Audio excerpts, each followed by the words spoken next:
Hey everyone! Welcome back to the channel. Today's movie is a chilling disaster thriller, literally. The entire planet is slammed into a new ice age almost overnight.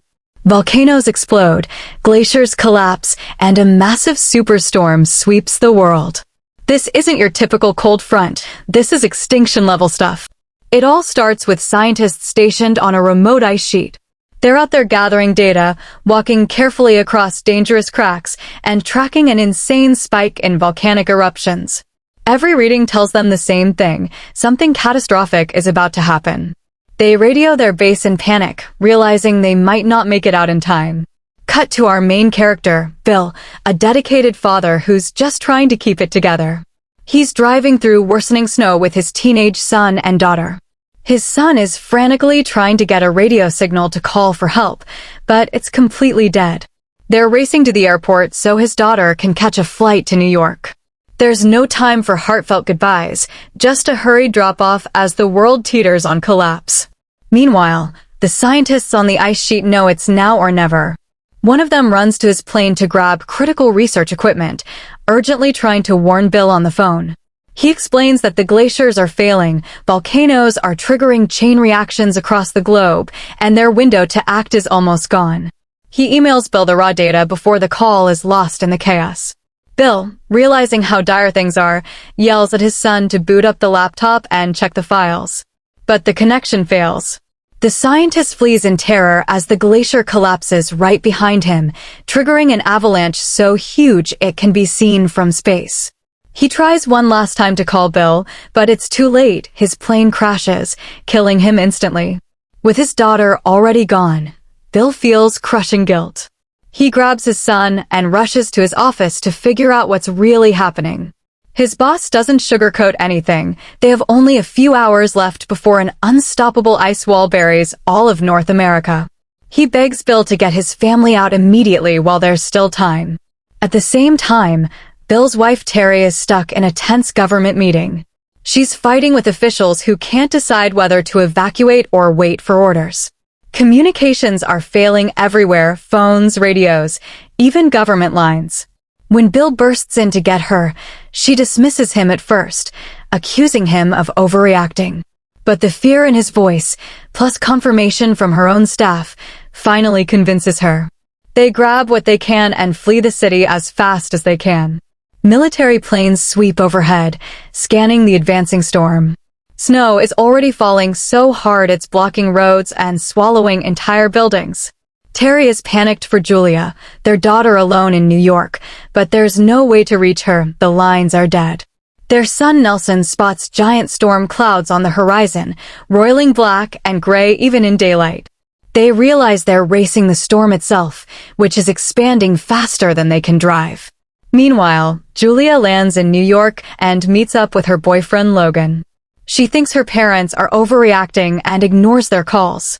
But Terry manages to leave her a desperate voice message begging her to find shelter immediately. Snow slams the city hard. Julia and Logan see cars abandoned, power lines falling, and people screaming as the wind howls like a monster. They try hiding in her dorm, but windows shatter and freezing wind rips through the building, injuring friends. Logan insists they have to leave before the building collapses and leads her toward the subway tunnels for safety. Back on the road, Bill's family hits complete gridlock. Ice is falling like bombs from the sky. Cars are crushed flat. In the chaos, Bill crashes the car. It flips onto its roof, but miraculously they crawl out unhurt. They find an abandoned truck with the keys inside and keep going. Radio chatter reveals cities being evacuated or obliterated in place. Military jets are bombing glaciers to try to stop their advance, but the ice is too thick, too vast. People freeze solid in the streets where they stand. Terry breaks down thinking of Julia alone. Nelson listens to military updates and realizes this is no ordinary blizzard. It's the end of civilization as they know it. As they try to refuel, a desperate man holds them at gunpoint, steals their truck, and speeds off. Nelson panics that he left his radio behind and chases the vehicle into the snow. Bill barely manages to save him as the ice collapses around them, swallowing the stolen truck whole. With no vehicle, they huddle in an abandoned house for shelter, scavenging food and warm clothes. Bill comforts Terry and Nelson, promising he'll get them all to Julia no matter what. They even help a trapped father and son escape from under a collapsed garage. Grateful, the man gives them his small plane. Bill knows how to fly, just enough to risk it. They load up and take off through hellish winds and blinding snow. Meanwhile, Julia and Logan are trudging through frozen streets toward any evacuation center they can find. They're nearly attacked by looters, but a police officer saves them, warning that the entire city is being cleared. Bill's plane ices over midair, fuel running dangerously low. With no other choice, he crash lands on an old sports field, narrowly avoiding another plane. The wreckage bursts into flames as they scramble out just in time. Finally, after all this chaos, they spot Julia in the evacuation zone. Bill calls out her name, and she runs to him in tears. They hug tightly, completely relieved they actually found each other in this frozen apocalypse. The military evacuates them to safety as the final wave of bombing halts the worst of the storm. But outside, the world is transformed into an icy graveyard. Cities lie buried under mountains of frozen debris.